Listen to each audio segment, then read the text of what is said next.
Assalamualaikum warahmatullahi wabarakatuh. Alhamdulillahilladzi kana bi'ibadihi khabiran basira. Tabarakalladzi ja'ala fis sama'i burujan wa ja'ala fiha sirajan wa qamaran munira. Asyhadu an la ilaha illallah wahdahu la syarikalah wa asyhadu anna Muhammadan abduhu wa rasuluhu alladzi ba'athahu bil haqqi basira wa nadhira wa da'iya ilal haqqi bi'idznihi wa sirajan munira. Allahumma salli wa sallim ala Muhammadin wa ala alihi wa sahbihi wa sallama tasliman katsira.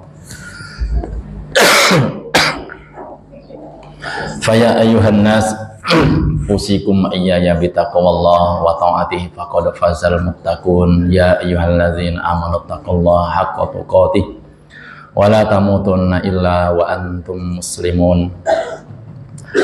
Amma ba'd. Jamaah yang dirahmati oleh Allah Subhanahu wa taala, khususnya para pengurus PCM Muhammadiyah, juga para pengurus ibu-ibu Aisyah, juga jamaah sekalian yang hadir semuanya.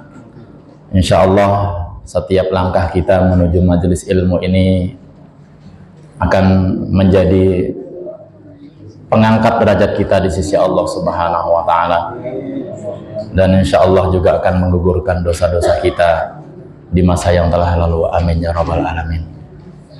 Baik jamaah yang dirahmati oleh Allah Subhanahu wa taala, tema kita kajian hari ini adalah bahaya memakan harta anak yatim. Bahaya, padahal sebetulnya anak yatim ini adalah bagian yang ada dalam sekeliling kita. Siapapun mereka yang kemudian bisa kita berikan hak-haknya, maka kata Nabi SAW, mereka sejajar, ya, sejajar dengan saya, atau dekat sekali dengan hakada, dengan saya. Tetapi ternyata ada juga bahaya ketika kita memakan yang haknya bukan haknya kita, tapi haknya harta anak yatim. Maka kita bisa melihat dalam surah An-Nisa. Surah An-Nisa inilah yang kemudian memunculkan nanti dalam surah Al-Baqarah ayat 222. Kenapa? Karena ketika sahabat yang kemudian Allah turunkan ayat ini, saking takutnya, maka mereka yang kemudian terbiasa dengan anak-anak yatim, akhirnya mereka tidak mau lagi berkumpul dengan mereka. Kita akan baca ayat An-Nisa, surat An-Nisa ayat 10. A'udzubillahi minasyaitonirrajim. Innal ladzina ya'kuluna amwalal yatama zuliman innama ya'kuluna fi butunihim naran wa sayaslawna sa'iran. Innal ladzina, sesungguhnya orang-orang yang ya'kuluna, mereka memakan amwalal yatama, harta-harta anak yatim, zulman, dengan kezaliman. Innama ya'kuluna, sesungguhnya mereka hanyalah memakan fi butunihim, di dalam perut-perut mereka, naron, yakni api neraka, wa sayaslawna sa'iran, dan mereka kelak akan kami masukkan ke dalam api yang menyala-nyala. Maka ini sebagai bentuk peringatan. Nah sahabat, ketika Allah turunkan ayat ini, itu takutnya luar biasa, karena mereka sudah terbiasa dengan kehidupan dengan anak yatim. Kok terbiasa? Kenapa? Ya karena zamannya perang. Zamannya di masa itu zaman perang, dan banyak anak-anak yang tanpa bapak, sehingga wali-walinya ini mengasuh mereka dalam satu keluarga. Nah ketika melihat ini, maka kemudian muncullah dalam surah Al-Baqarah ayat 222, fid dunya wal akhirah wa yas'alunaka 'anil yatama qul islahu lahum khair. Al-ayat ini bisa dilihat di dalam surah Al-Baqarah ayat 222. Akhirnya kemudian sahabat menanyakan. Nah, ini penting sekali Bapak Ibu yang dirahmati Allah Subhanahu wa taala, karena di dalam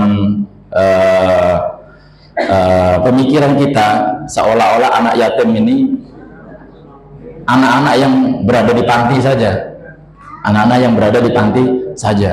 Padahal nanti kita bisa ngambil studi kasus yang terjadi di sekitar masyarakat kita, yang ini sering terjadi di antara kita, mungkin banyak juga yang belum bisa memahaminya.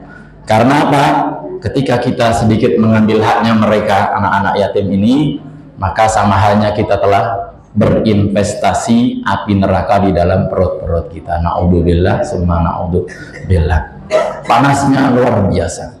Sepanas di bumi ini, panasnya yang paling panas saja, mungkin las yang warnanya biru itu belum sanggup untuk menyamai panasnya api neraka. Dan ini ketika kita makan haknya mereka, anak-anak yatim, akan terus masuk di dalam perut kita, menjadi investasi. Maka ini peringatan penting untuk kita bisa menjadi peringatan. Kemudian bagaimana di dalam surah An-Nisa juga ayat 6, Allah juga sampaikan ayat 6 surah An-Nisa, wa batalul yatama hatta idza balagun nikah fa in anastum minhum rusdan fadfa'u ilaihim amwalahum. Wa batalul yatama, dan kalian ujilah anak-anak yatim tersebut hatta idza balagun nikah, hingga mereka mencapai batas usia nikah. Fa in anastum minhum, kalaulah mereka ini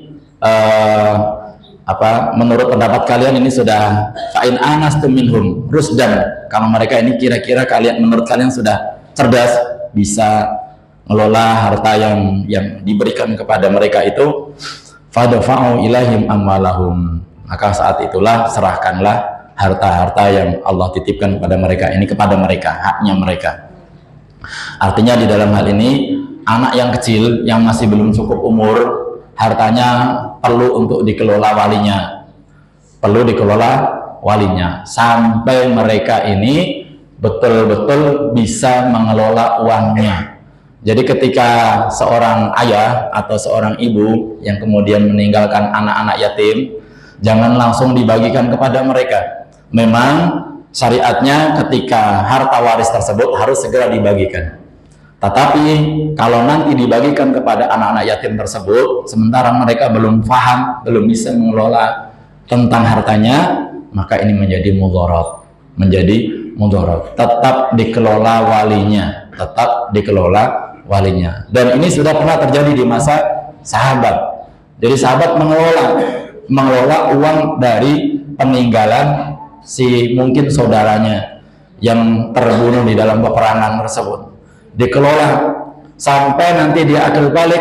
Kalau ternyata dia kok akil balik di usia mungkin berapa, 17 atau 18 lah istilahnya kita, kok ternyata otaknya belum sanggup mengelola harta, jangan dikasihkan dulu, nanti juga akan rusak juga uangnya. Kalau uangnya nggak banyak sih nggak apa-apa, uangnya mungkin ya 10 juta, 5 juta. Tapi kalau uangnya sampai miliaran, kacau nanti dia. Bisa menjadi sesuatu yang memudaratkan si anak tersebut. Sampai tunggu dia diajarkan untuk bisa mengetahui bagaimana cara pengelolaan uang tersebut. Kemudian kalau sudah dia paham, barulah mereka diberikan. Dan batasnya, beberapa ulama menyebutkan sampai batas maksimal ya usia 24 tahun. Maksimal. Kalau ternyata memang mereka orang yang belum bisa, ya tetap aja ditahan hartanya sampai otaknya atau akalnya ini rusdan. Dia rusdan itu faham mana yang hijau, mana yang kuning, mana yang merah, dia faham. Nah, kita akan mengambil kasus yang terjadi di sekeliling kita terkait dengan harta anak yatim. Kasus tahlilan atau hidangan yang disuguhkan kepada para tamu, penakziah itu. Nah, ini penting untuk kita bisa memahami apakah makanan yang dari tahlilan itu termasuk makanan harta anak yatim. Nah, apakah termasuk harta anak yatim? Maka tergantung sumber dan kondisinya. Kan biasanya kalau ada bapak atau ibunya yang meninggal, kan biasanya ada suguhan makanan yang disuguhkan oleh tamu. Nah, ini perlu diperhatikan. Apakah nanti harta untuk menyuguhkan itu dari mana uangnya. Kalau nanti mengambil dari harta warisan orang tua, nah ini yang harus kita pahami. Kalau tidak, maka tidak bermasalah.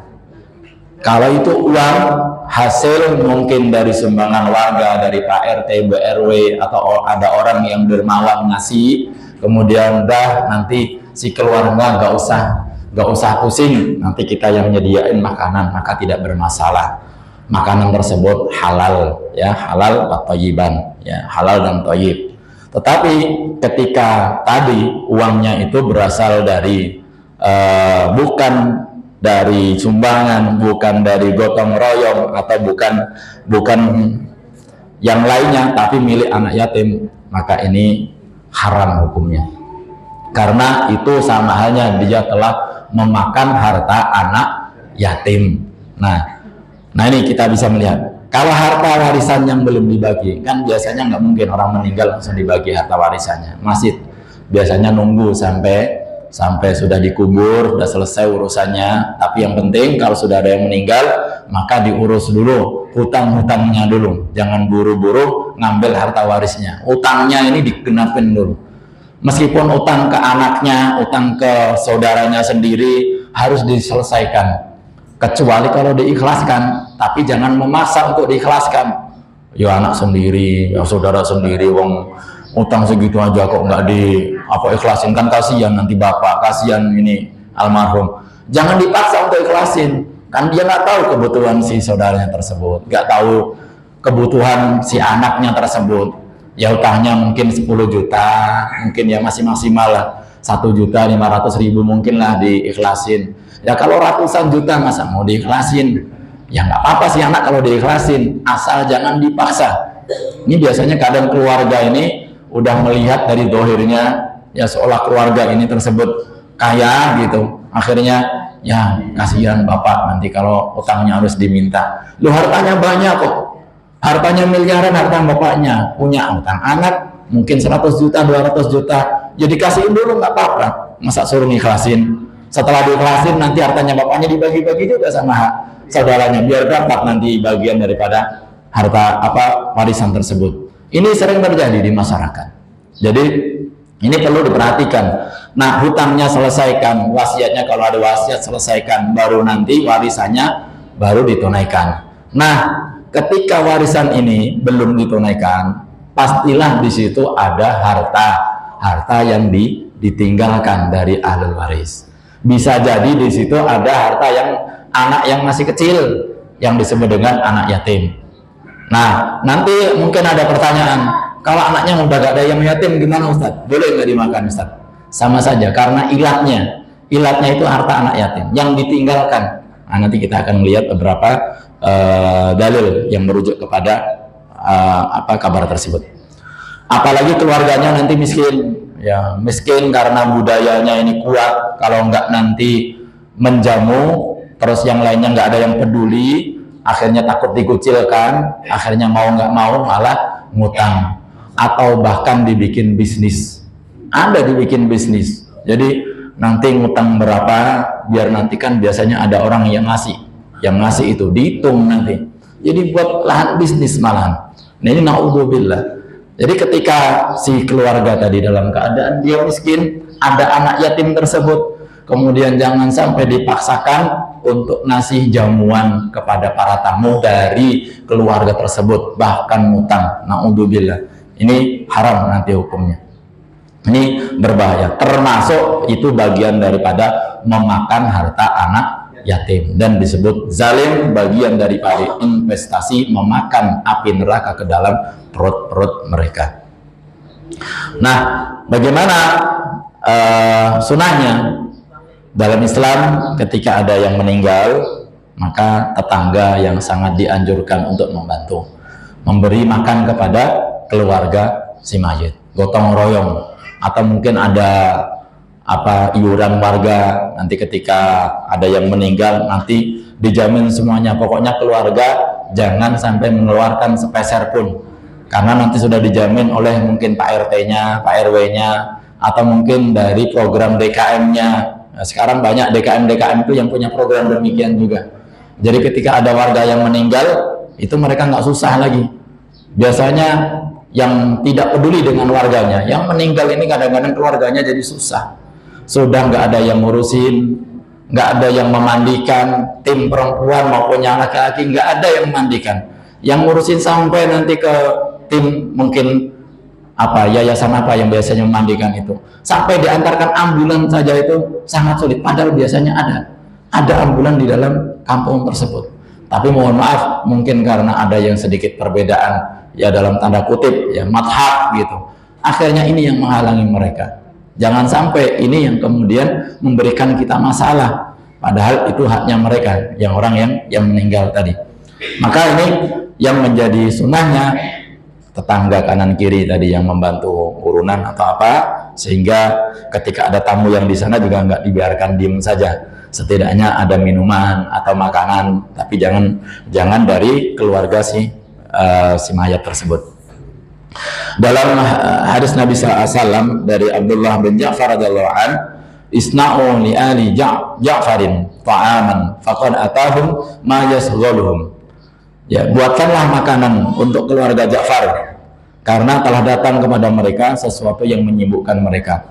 Ini ketika Rasulullah SAW melihat keluarga Ja'far ini dalam keadaan kesedihan, ada yang meninggal dalam keluarganya, maka Rasul memerintahkan kepada sahabat, bikinin makanan buat para tamu. Jangan malah mereka menyuguhkan makanan-makanan. Tapi kaya mereka Ustadz, jadi nggak butuh tetangga, tetap saja. Ya, karena ilatnya tadi dalilnya demikian. Meskipun kaya, ya nanti kan bisa bikin program saja, diputar. Jadi bukan untuk keluarganya sendiri, nanti bantu untuk yang lain. Jadi mungkin atau bahasanya dalam tanda kutip ya mungkin arisan bantuan gitu. Kalau nanti ada yang meninggal di sana diganti di sana, nanti gantian. Nah, itu bisa diakali oleh warga. Yang penting tidak menyusahkan si mayat tersebut, keluarga mayat tersebut. Karena ini menunjukkan yang benar, masyarakat harus membantu keluarga duka, bukan malah merepotkan, bukan malah memberikan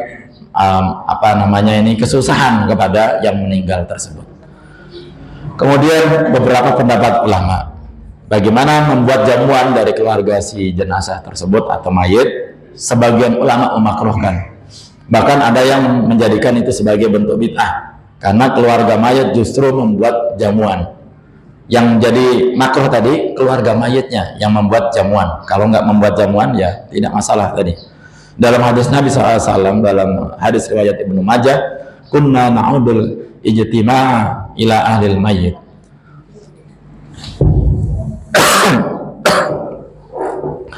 Wasan apa ta'ami ba'da dafnihi minan niyahah. Kami dahulu menganggap berkumpul di dalam keluarga mayat tersebut dan mereka membuat makanan setelah penguburan si mayat tersebut, termasuk bagian daripada niyahah. Ya, niyahah itu adalah bentuk ratapan. Nah, bentuk ratapan itu bukan berasal dari budaya Islam, tidak disyariatkan. Meskipun kita kadang-kadang melihat ada di beberapa daerah tempat kita itu mereka malah dipaksa untuk menangis. Jadi 3 hari ada yang malah dibayar untuk meratapi si mayat tersebut. Ya, dibayar. Ada di daerah, nggak tahu di mana ya. Tapi kita pernah, mungkin kita bisa melihat, di search aja di Google, banyak ya membuat ratapan-ratapan palsu. Mereka tangisan-tangisan palsu karena dibayar. Dan itu menjadi budaya, kalau nggak gitu malah nanti dikucilkan. Jadi budaya boleh, asal budaya tersebut tidak berseberangan dengan syariat. Syariat harus nomor 1. Kalau ternyata sesuai dengan syariat, ya silakan dipakai budaya tersebut. Tapi ternyata kalau budayanya tidak sesuai, maka harus dihilangkan.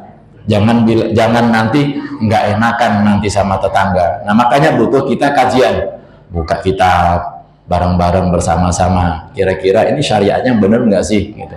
Kalau enggak, kita sudah pernah ngaji, ngasih tahu yang sana, jangan juga dengan cara yang keras. Karena orang kalau dinasihati dengan cara yang kasar, yang keras juga nggak mau. Ya setidaknya kita kalau nggak mau ikut-ikutan ya nggak usah ikut saja. Maksudnya kita kalau nggak bisa nasihati dengan cara yang baik, ya kita nggak usah ikut saja. Ya biarin mereka sampai Allah berikan pemahaman tersendiri. Bisa jadi Allah masih tahan dia. Nah kita diuji oleh Allah untuk dakwai mereka ini sejauh mana kita kuat. Jangan sampai kita paksakan. Iya Ustaz, udah tak kasih tahu berkali-kali, tapi tetap aja ngeyel. Ya, sampai saya juga jadi kesel. Ya nggak usah kesel. Ya itu tugas kita. Dakwah itu tugas kita. Masalah mereka mau menerima apa tidak, ya itu urusan mereka. Itu urusan Allah. Allah yang ngasih hidayah kepada mereka. Hadis ini berbicara tentang tradisi setelah pemakaman. Ya ternyata dulu di masa Nabi juga banyak. Ya memang ternyata tradisi tersebut ya sudah turun-temurun sampai dengan kita. Berkumpul di rumah mayat itu sudah biasa. Keluarga mayat membuat makanan untuk tamu ya sudah biasa. Karena memang tamu memang harus dihormati. Hal itu dianggap oleh para sahabat sebagai bagian dari niyaha. Ya, dia dianggap sebagai bagian dari niyaha. Apa itu niyaha?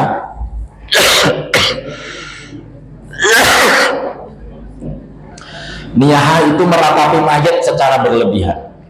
Meratapi mayat secara berlebihan, menangis, kemudian teriak-teriak, ya, sampai kayak orang kerasukan, terus ngeluh, pakai ritual tertentu. Ya, ini biasanya terjadi di tradisi orang-orang non-muslim ya. Kalau ada non-muslim demikian ya berarti masih belum bisa melepas budaya-budaya dulu yang ada di negeri kita. Ya kan dulu memang dinamisme, animisme kan masih kuat. Dan banyak saudara-saudara kita yang Islam juga banyak Islam yang kejawen, jadi masih menguatkan tradisi-tradisi yang zaman dulu. Termasuk kebiasaan itu adalah merupakan kebiasaan jahiliyah.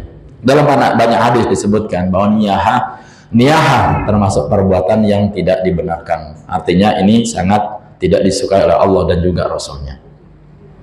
Maka ketika Zarir mengatakan kami dahulu menganggap, ya maksudnya para sahabat ini membuat acara kumpul-kumpul dan menyediakan makanan oleh keluarga mayit setelah pemakaman adalah bentuk tambahan dalam berkabung. Itulah yang dianggap memberatkan keluarga si mayit. Bahkan bisa menyerupai tradisi ratapan atau ritual duka yang tidak diajarkan oleh Nabi Sallallahu Alaihi Wasallam. Maka para ulama menjelaskan yang dianjurkan adalah tetangga tadi, tangga atau kerabat bikin makanan ya untuk keluarga si mayit karena mereka sedang berkabung, sedang berduka dalam dalam hadis Nabi SAW sebagaimana tadi Ja'far bin Abu Thalib wafat, maka buatkanlah makanan untuk keluarga Ja'far karena telah datang dari mereka sedang dalam kesusahan dan menyibukkan mereka. Nah, yang tidak dianjurkan keluarga mayit justru repot ya, sibuk ya, bikin jamuan untuk orang-orang yang datang. Jika menjadi kebiasaan rutin apalagi sampai memberatkan biaya, itu juga tidak dianjurkan. Jika disertai juga keyakinan khusus, apalagi tidak ada dalilnya, ya nanti wajib kita nanti setiap 3 harinya, 7 harinya, 40 harinya, ya wajib harus dilakukan. Kalau enggak nanti marah. Kok tega banget? Ya ini jadi ahli dari keluarga kok tidak mau mengadakan perayaan ini dosa, lain sebagainya. Pakai dalil-dalil yang malah tidak ada dalilnya, dibikin-bikin. Lalu apa kesimpulannya? Islam ingin meringankan beban keluarga. Keluarga yang berduka tadi diringankan dengan tidak membebani dari biaya yang justru akan merepotkan keluarga itu sendiri, kecuali tadi dari tetangga maupun yang lainnya. Bukan malah menambah beban. Kemudian berkumpulnya para penakziah itu ya boleh, bukan di situ haram enggak. Makannya tadi yang kita bahas adalah makannya yang hubungannya dengan haknya si anak yatim tersebut. Tetapi menjadikannya acara resmi dengan hidangan dari keluarga mayit dipandang oleh para sahabat ini praktek yang sangat tidak dianjurkan. Nah, jika kondisi seperti ini, yang meninggal ayah, kemudian ada anak yatim, keluarganya apalagi miskin, makanannya dibuat dari harta tersebut, harta warisan, karena yang belum dibagi tadi, dan banyak menghabiskan uang dari peninggalan tersebut, maka ini berbahaya. Ini yang disebut dengan memakan harta anak yatim secara zulman, secara dolim, dan ini bagian daripada memasukkan api neraka ke dalam perut-perut mereka.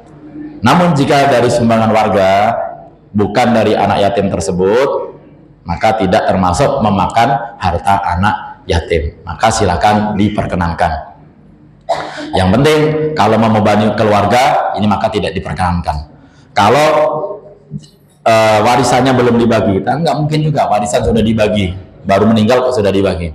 Yang penting tadi kalau diupayakan dari tetangga atau dari gotong royong warga, tinggal dipikirkan tadi Pak RT-nya, Pak RW-nya, atau mungkin dari DKM-nya bikin program ketika ada masyarakatnya yang meninggal, jangan sampai membebani dari keluarga si mayat tersebut. Nah, hadis Nabi SAW ini mengingatkan kepada kita, ternyata kita juga tidak boleh jauh daripada anak yatim. Ana wa kafilul yatimi fil jannah kahada. Jadi saya sama orang-orang yang menyantuni atau mereka yang memperdulikan anak yatim itu, kata Nabi hakada. Jadi dekat sekali. Ini motivasi kita, jangan sampai kemudian seperti sahabat tadi, ketika Allah turunkan innama ya'kuluna fil yatama tadi dengan dulman, siapa yang makan harta anak yatim dengan cara yang dulman, dengan cara yang dolim tadi, sama hanya dia masukkan bara api neraka ke dalam mulutnya, ke dalam perutnya. Itu kemudian yang sampai Allah turunkan ayat 220, mereka nggak mau lagi. Wow, ternyata ngeri juga ya kita hubungan sama anak yatim. Tapi ternyata di sini dikasih motivasi oleh Nabi. Loh, jangan salah, kalau kalian benar mengelola anak yatim, hak-haknya mereka anak yatim itu dikelola secara benar, maka kalian tuh deket banget sama saya. Nah, akhirnya kembali lagi lah kepada ngurusin anak yatim lagi. Maka jangan dibiarkan anak yatim yang banyak, mereka itu kadang-kadang dijadikan objek saja. Banyak oknum-oknum yang menjadikan objek anak yatim ini sebagai pangkal mencari nafkah mereka. Ya, bikin panti anak yatim, ya, panti asuhan anak yatim. Nanti banyak orang yang menyumbang ke sana. Ternyata pengurusnya, mohon maaf ini, ya ada gitu. Pengurusnya ini banyak yang kaya raya dari situ. Malah anak yatimnya ini terlantar, udah marah-marahin haknya mereka. Wah, pokoknya tidak diajarkan sebagaimana haknya mereka. Nah, ini juga termasuk bagian daripada memakan harta anak yatim. Hati-hati, tapi kalau benar maka mereka derajatnya naik, dekat sama Rasulullah SAW. Kan memang rumusnya demikian. Sesuatu yang akan kita raih dengan sungguh-sungguh ini biasanya resikonya besar. Resikonya besar. Kalau kita jatuh saja bisa mati. Tapi kalau kita dapatkan, ini akan menjadi manusia mulia. Maka di sini Nabi memberikan motivasi kepada kita. Jangan sampai kayak sahabat tadi. Nah, ini kemudian Nabi sampaikan demikian ini. Akhirnya sahabat di dalam surah tadi Al-Baqarah ayat 220 tadi, yang Allah kemudian turunkan, yo jangan kayak gitu. Kalau kalian nanti memenuhi hak-haknya anak yatim, yo kalian nanti jaminannya surga. Kemudian Nabi juga sampaikan di sini, kalau kalian nanti dekat benar-benar kalian itu menyantuni anak yatim, haknya mereka tidak kalian ambil, kalian tuh ya dekat dengan saya. Artinya dijamin surga. Nah, ini motivasi. Tradisi yang tidak boleh dijalankan, tradisi yang boleh dijalankan selama tidak melanggar syariat. Tadi kita sampaikan, ya. Tradisi itu silakan selama syariat tetap bersampingan, berdampingan. Kalau nanti syariat itu dilanggar, maka tradisi ini harus dihilangkan. Nanti nggak enak sama tetangga kanan kiri, ya biarin mereka nggak enak sama kita. Kita menjalankan apa yang Allah perintahkan dan juga Rasulnya, bukan menjalankan kebiasaan-kebiasaan masyarakat sekitar kita. Nanti ketika mereka didatangkan, mungkin ada kajian-kajian, insya Allah Allah akan berikan pemahaman kepada mereka, asal mereka mau belajar. Nah, yang haram bukan tahlilannya, tahlil itu bukan haram, ya, tetapi kezaliman terhadap hak anak yatimnya tadi. Ya silakan tahlil, bukan tahlilannya. Jadi zalimnya tadi itu, zalimnya di mana? Karena tadi ada hak anak yatim yang dipakai buat suguhan makan-makannya tadi. Jadi bisa dipahamin di situ ya. Bukan acaranya, tapi kita nggak masuk di fikihnya tahlilannya, tapi di makan haknya harta anak yatim tadi. Dan dalam kondisi keluarga yang miskin, ya lebih utama ya sederhana, tidak membebani, juga tidak menggunakan harta tadi anak yatim. Nah, ini kita coba berikan beberapa pendapat dari 4 imam mazhab, ya, yang sering kita pakai, meskipun kita lebih cenderung kepada Imam Asy-Syafi'i rahimahullah. Nah, tapi ini bisa menjadi acuan kita. Bagaimana sih menurut para ulama-ulama terdahulu terkait dengan kasus-kasus yang demikian yang terjadi di masyarakat mereka dahulu? Apakah juga sama dengan masyarakat kita? Ternyata dulu pernah dibahas. Mazhab dari Imam Abu Hanafi atau Hanafiyah. Ini biasanya, tapi di Indonesia jarang, ya ini jarang. Tapi bagaimana pendapat mereka ini? Hukum keluarga mayat membuat jamuan. Dalam mazhab tersebut, dalam mazhab Hanafi, makruh keluarga mayit membuat makanan untuk orang yang datang mayat. Hukumnya makruh, ya. Makruh. Dalam Al-Fatawa Al-Indiyah disebutkan wa yukrahu an yasna'a ahlul mayyit ta'aman linnas. Dimakruhkan keluarga mayit membuat makanan untuk orang-orang. Ya, dimakruhkan kalau keluarga mayit. Tadi sudah kita bahas ini. Makruh ketika mengambil harta dari si anak yatim tersebut. Jadi bukan makruh menyuguhkan makanan dari hartanya dari gotong royong tadi. Ini maksudnya makruhnya ini suguhannya itu berasal dari hartanya si keluarga si mayit, karena di situ ada hak anak yatim. Bahkan cenderung kepada yang haram. Karena yang sunnah justru tetangga yang memberi makan. Yang sunnah adalah tetangga yang beri makan. Jadi bukan makan-makannya tadi, tapi hartanya yang digunakan untuk makan-makan itu yang menjadi sorotan di sini. Menjadi makruh apabila hartanya berasal dari keluarga si mayit. Kemudian jika ada anak yatim, jika makanan diambil dari harta warisan yang belum dibagi dan ada hak anak yatim di situ, maka hukumnya haram. Karena tidak ada maslahat yang jelas di situ. Innal ladzina ya'kuluna amwalal yatama zulman. Maka dia termasuk di dalam ayat ini. Sesungguhnya mereka yang memakan harta anak yatim dengan cara yang zalim. Dengan cara yang zalim tadi apa? Yakni ketika haknya si anak yatim belum dibagikan kepada mereka, tapi sudah buru-buru dipakai buat makan-makan. Nah, ini yang haram. Kemudian mazhab Imam Malik. Jamuannya tadi, ya maksudnya bahan atau harta yang dipakai buat makan-makan tadi, memandang bahwa membuat jamuan dari keluarga mayit adalah makruh, terutama jika menjadi beban. Dalam Al-Mudawwana disebutkan bahwa hal tersebut bukan termasuk tradisi salaf. Salaf itu orang-orang terdahulu, ya, bukan salaf yang kita pahami ini, yang aliran-aliran mazhab salaf, bukan itu maksudnya. Ini saudara-saudara kita atau ulama-ulama terdahulu itu salaf namanya, ulama salaf. Jadi bukan yang salaf itu, oh itu menuju kepada si kelompok si fulan, bukan. Ya, ini bukan tradisi di zaman sahabat, para tabi'in, tabi'ut tabi'in, itu generasi-generasi salaf terdahulu. Kunna na'udul ijtima'a ila ahlil mayyit wa san'at ta'ami minan niyaha. Karena kami dahulu yang menganggap berkumpul di rumah keluarga mayat tadi dan membuat jamuan makanan tersebut setelah penguburan, maka itu termasuk bagian daripada niyaha atau bagian daripada ratapan. Ini dalilnya yang digunakan di dalam mazhab Imam Malik yang memakruhkan ketika ada jamuan yang berasal, makanannya berasal dari haknya si anak yatim. Apalagi kalau ada hartanya anak yatim, maka malah sangat keras dalam menjaga harta anak yatim tersebut. Tidak boleh digunakan kecuali untuk kebutuhan dan kemaslahatan anak itu sendiri. Apalagi tadi masih anak yatim, kan tadi di awal kita sampaikan hartanya anak yatim itu jangan dipakai dulu, digunakan kecuali untuk si anak tersebut. Nah, buat kebutuhan sekolahnya, makanannya, dan apakah boleh mengambil? Nah, kalau nanti kajian di dalam surah An-Nisa itu lebih panjang lagi di ayat 10 ya, nanti di dalam surah An-Nisa itu Allah juga memberikan penjelasan yang lebih detail lagi. Ketika seorang anak yatim sampai dia belum paham jangan dikasihkan. Terus bagaimana terus walinya? Apakah boleh makan dari harta si anak yatim tersebut?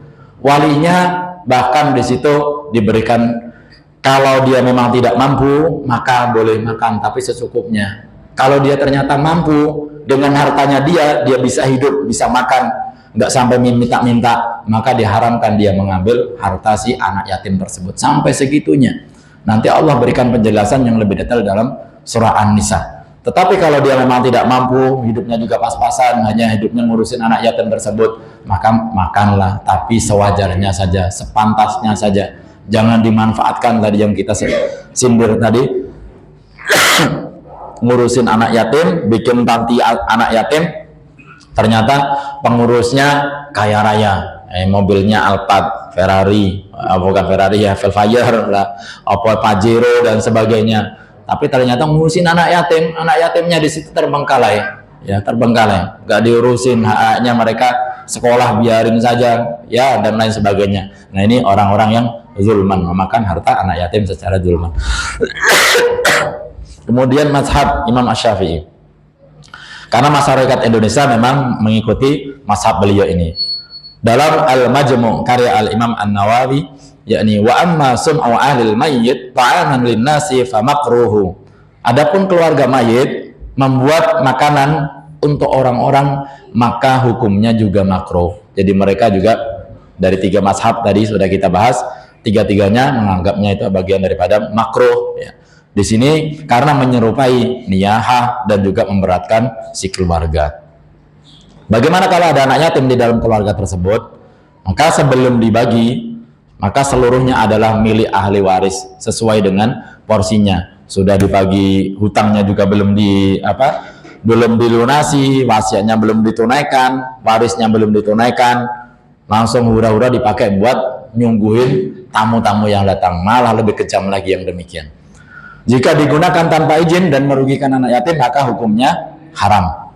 Imam An-Nawawi menjelaskan bahwa wali wajib menjaga harta anak yatim, tidak boleh menggunakannya kecuali dengan maslahat. Tadi kita sindir sedikit tadi bahwa tidak boleh dia memakainya dengan hura-hura, mumpung aji mumpung ya, nanti anak yatimnya diajak ke makan yang berkelas ya, mumpung anak ini ya kan, yang penting dia makan bisa bareng-bareng.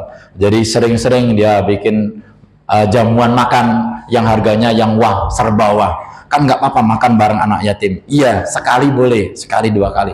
Tapi kalau berkali-kali, maka ini haram. Ya, karena dia masih banyak kebutuhannya untuk kedepannya.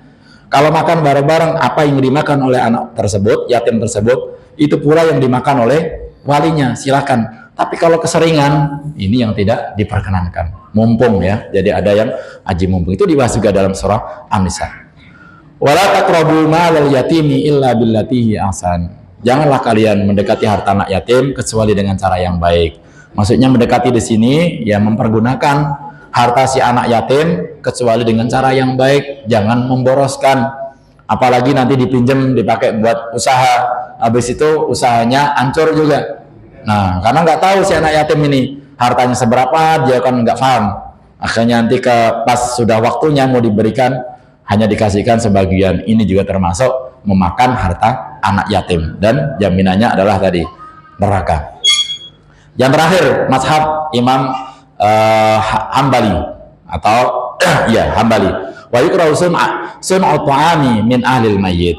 Dalam Al-Mughni karya Ibnu Qudamah radhiyallahu anhu, rahimahullah, dimakruhkan juga keluarga mayit membuat makanan karena sunnahnya tetangga yang memberi makanan. Bagaimana kalau ada anak yatim di dalamnya?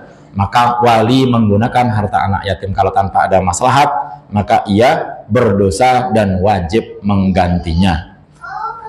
Nah, ini rangkumannya ya, beberapa imam mazhab tadi, hukumnya dari keempat tersebut kesimpulannya adalah makruh ya, kalau menggunakan harta dari keluarga si mayit.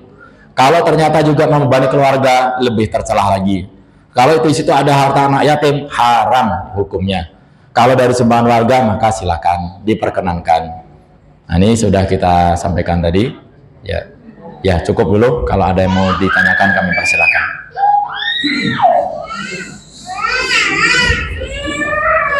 Ya, silakan ditanggapi.